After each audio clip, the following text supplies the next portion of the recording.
Halo semuanya, bismillahirrahmanirrahim. Assalamualaikum warahmatullahi wabarakatuh. Salam Bapak Ibu guru hebat semuanya. Perkenalkan, nama saya Anissa Fauzia, calon guru penggerak angkatan 10 dari SDN Jatipulo 06 Pagi, Kota Administrasi Jakarta Barat, Provinsi DKI Jakarta. Pada kesempatan kali ini, saya akan memberikan penjelasan tentang tugas koneksi antar materi di modul 2.3, yaitu coaching untuk supervisi akademik. Adapun yang menjadi tujuan pembelajaran khusus dalam koneksi antar materi di modul 2.3 ini adalah CGP mampu menyimpulkan dan menjelaskan keterkaitan materi yang diperoleh dan membuat refleksi berdasarkan pemahaman yang dibangun selama modul 2 dalam berbagai media. Dan saya memilihnya dalam bentuk video ini. Baik Bapak Ibu guru hebat semuanya, berikut penjelasan saya di koneksi antar materi modul 2.3. Oke, kita mulai membedah poin A dengan pernyataan berikan pemikiran reflektif terkait pengalaman belajar dengan indikator dalam refleksinya. CGP mampu menyampaikan poin-poin berikut. Nomor 1, pengalaman atau materi pembelajaran apa saja yang baru saja diperoleh. Saya pribadi ketika sudah mempelajari modul 2.3 tentang coaching untuk supervisi akademik, saya mendapatkan pengembangan kompetensi diri untuk bisa melakukan coaching, dan saya sudah belajar berlatih bagaimana menjadi coach, bagaimana menjadi coachee, dan bagaimana menjadi supervisor.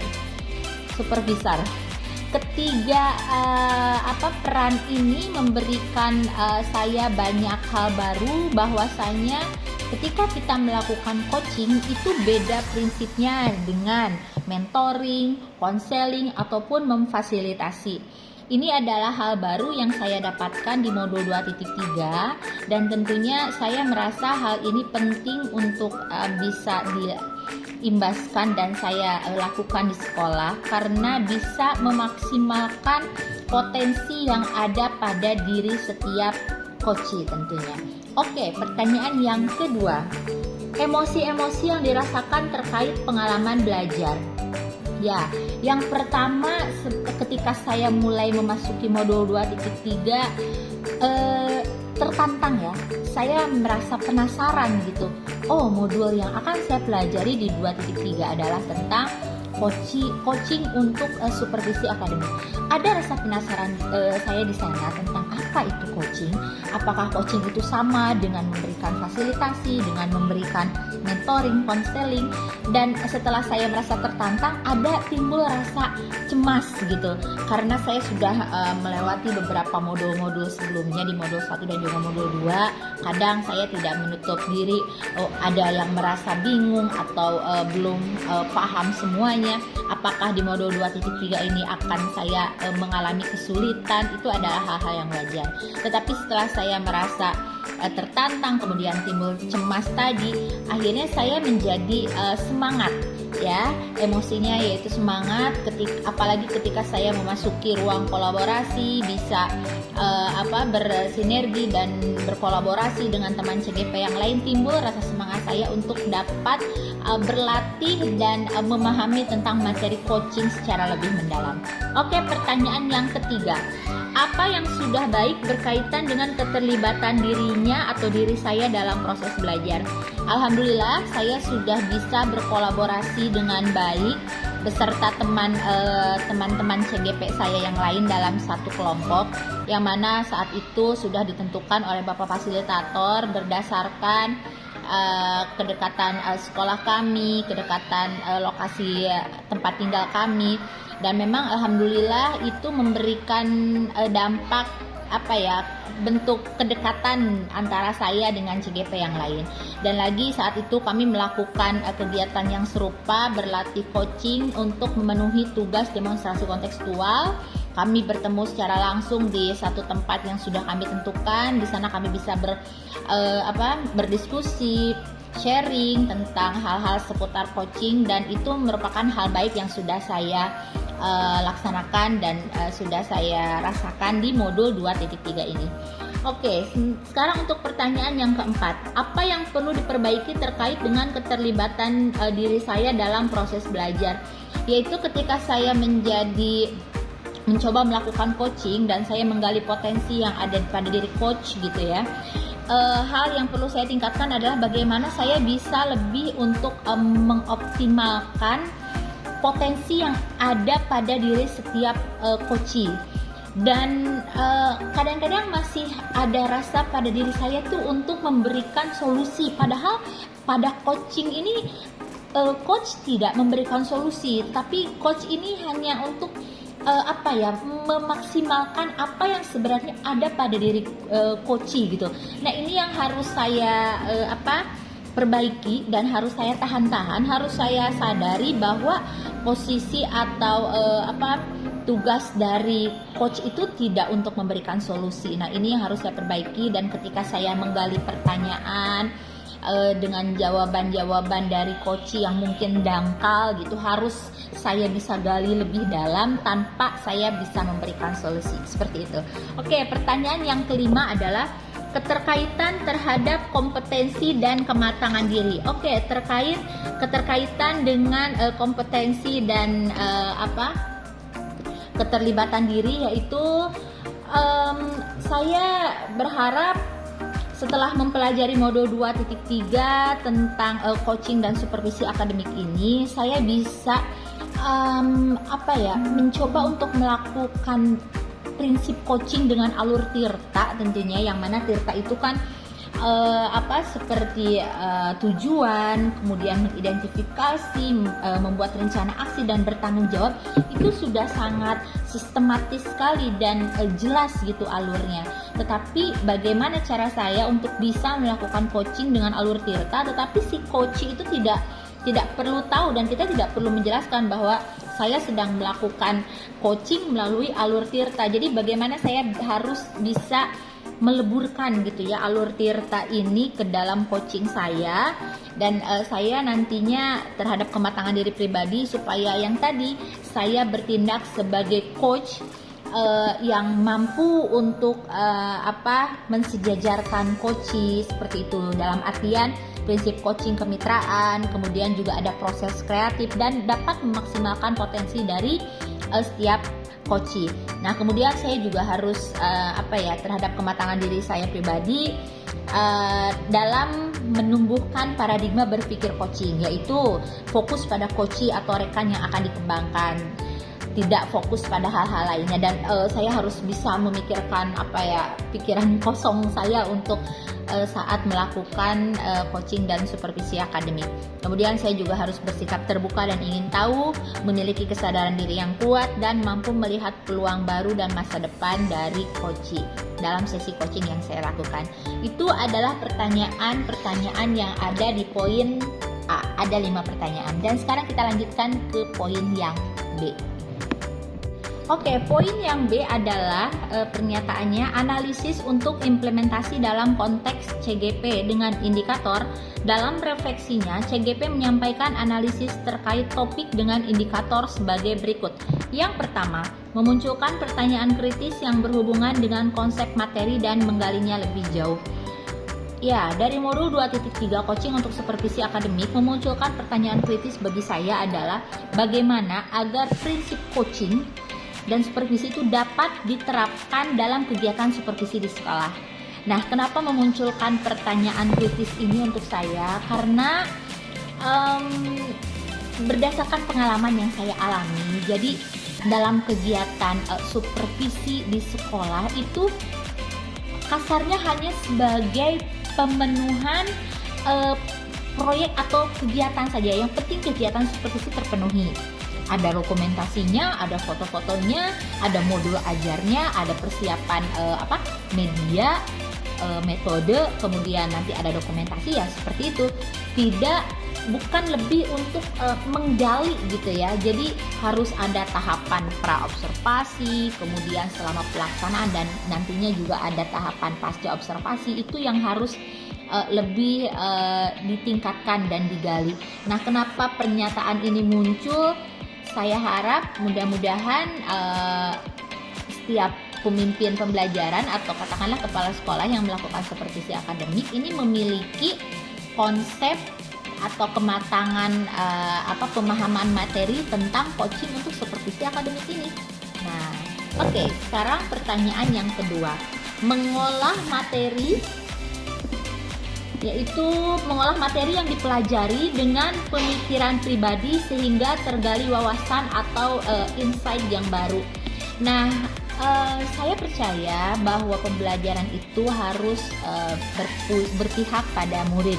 Bagaimana modul yang saya pelajari pada pendidikan guru penggerak di modul 1.1 tentang filosofi KHD dan pembelajaran yang berpihak pada murid. Nah, bagaimana pembelajaran yang berpihak pada murid ini sangat penting untuk dapat diterapkan di sekolah. Nah, supaya dapat diterapkan di sekolah, maka guru harus memiliki kompetensi menjadi pemimpin pembelajaran. Menjadi pemimpin pembelajaran itu tentunya harus mampu memahami perkembangan murid secara menyeluruh, tidak hanya aspek kognitif saja, tetapi aspek emosionalnya, aspek sosialnya. Nah, bagaimana caranya supaya itu bisa terwujud? Yaitu salah satunya dengan mengadakan supervisi atau melakukan coaching gitu kan, melakukan coaching dalam supervisi akademik supaya hal-hal yang tadi yang pendidikan memang bermuara pada murid itu dapat terwujud seutuhnya. Oke, pertanyaan yang ketiga, menganalisis tantangan yang sesuai dengan konteks asal CGP baik tingkat sekolah maupun daerah. Tantangan yang muncul pada diri saya adalah bagaimana menyeragamkan prinsip coaching gitu. Jadi karena memang saya pun baru mendapat pencerahan setelah mempelajari modul 2.3 bahwa prinsip coaching itu berbeda dengan mentoring, konseling, fasilitasi dan yang tadi saya ucapkan bahwa coaching itu tidak membutuhkan solusi-solusi dari coach, tapi mereka sudah memiliki solusi sendiri, hanya saja memerlukan dukungan atau memerlukan kekuatan gitu dari kita sebagai coach. Nah, jadi tantangannya adalah bagaimana menyeragamkan tentang pemahaman coaching dalam supervisi akademik ini.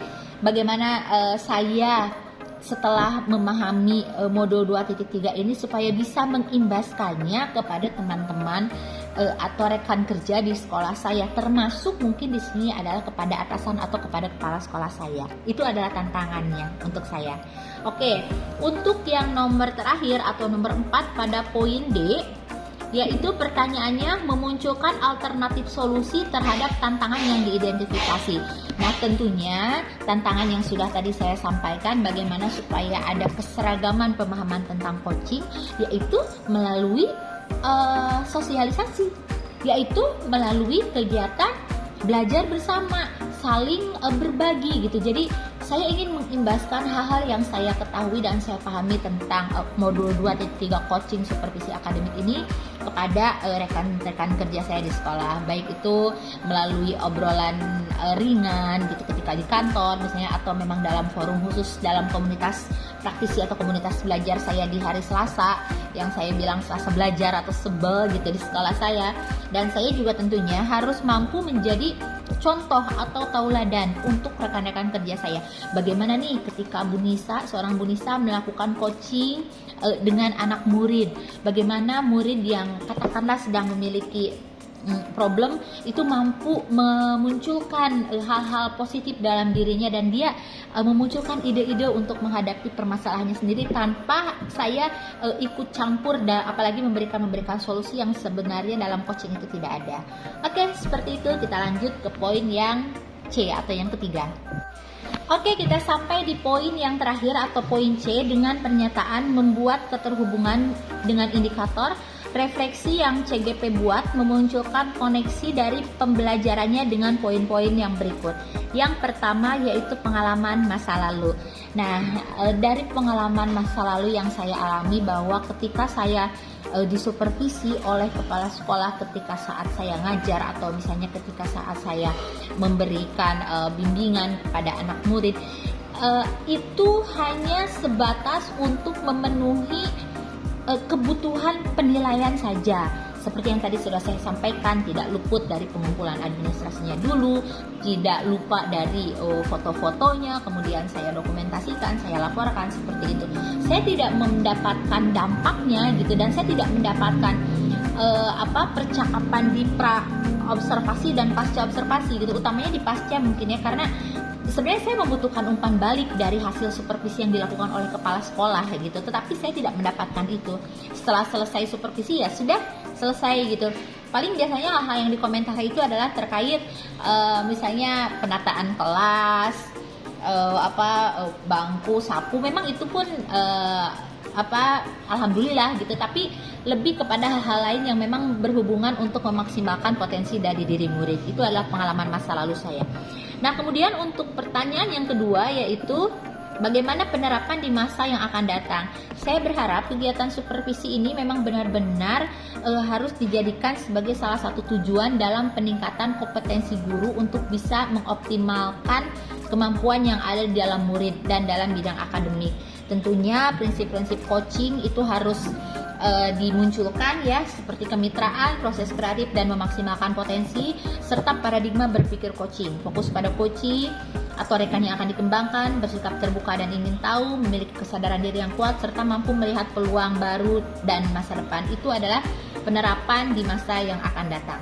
Oke, untuk pertanyaan yang ketiga di poin C adalah konsep atau praktik baik apa? Oke, sebentar. Konsep atau praktik baik apa yang dilakukan dari modul lain yang telah dipelajari? Oke, dari modul 2.1 tentang pembelajaran diferensiasi. Bagaimana guru harus bisa menerapkan pembelajaran diferensiasi di kelas, yang mana setiap anak murid itu memiliki kebutuhan masing-masing yang tidak bisa kita samakan. Berarti itu adalah mempunyai tujuan untuk bisa memaksimalkan potensi yang ada pada diri setiap anak. Nah, begitupun dalam coaching. Nah, dalam coaching pun itu bagaimana seorang coach harus mampu, harus bisa mengoptimalkan apa yang ada pada diri coaching. Nah, tentunya memang ini harus memerlukan strategi seperti yang tadi ya, dengan menerapkan paradigma berpikir dan juga prinsip coaching, dan itu semua bisa terlaksana ya, bisa terlaksana dan akhirnya nanti muncul gitu apa yang sebenarnya ada pada diri coaching itu. Seperti halnya bagaimana kita memunculkan potensi-potensi yang ada pada setiap murid pada pembelajaran diferensiasi. Itu adalah keterkaitan dengan modul 2.1. Nah, sementara itu untuk keterkaitan dengan modul 2.2 yaitu tentang pembelajaran kompetensi sosial dan emosional, itu saya melihat menyadari sekali ada yang namanya mindfulness dengan teknik STOP ya, teknik stop ini, yang mana kita benar-benar istilah katanya mengosongkan pikiran untuk bisa membuat suasana menjadi lebih baik, suasana hati lebih baik, tentunya nanti bisa lebih semangat dalam belajar. Nah, hal ini pun yang akan yang bisa dilakukan ketika kita akan melakukan coaching, karena pada dasarnya bagaimana kita bisa menggali apa yang ada pada diri coach itu adalah, dan kita bisa lebih bermitra dengan coach itu adalah kita lepaskan dulu dari hal-hal lain gitu, dari entah itu tugas, dari handphone, cari suasana yang tenang, yang mendukung, yang kondusif, supaya nanti ketika proses coaching berlangsung itu benar-benar terbentuk dengan baik dan mengalir gitu. Jadi harus ditentukan dulu dari kesiapan kita sebagai coach gitu, kemudian juga dari lingkungan yang mendukung. Itu saya kaitkan dengan pembelajaran yang ada di modul 2.2 tentang pembelajaran kompetensi sosial dan juga emosional. Oke, untuk pertanyaan yang keempat itu adalah informasi yang didapat dari orang atau sumber lain di luar bahan ajar pendidikan guru penggerak. Jadi harus adanya kesadaran dari seorang pemimpin atau kepala sekolah di sini tentang kompetensi supervisi yang memang harus dimiliki oleh mereka, supaya benar-benar kegiatan supervisi akademik yang dilaksanakan kepada guru itu memberikan dampak atau efek yang baik gitu. Jadi harus ada, bukan hanya sekedar saat observasinya saja, tetapi ada pra-observasi, kemudian juga ada pasca observasi, yang mana bisa memberikan banyak masukan kepada coach atau yang disupervisinya, sehingga nanti kinerja bisa lebih optimal dan maksimal tentunya.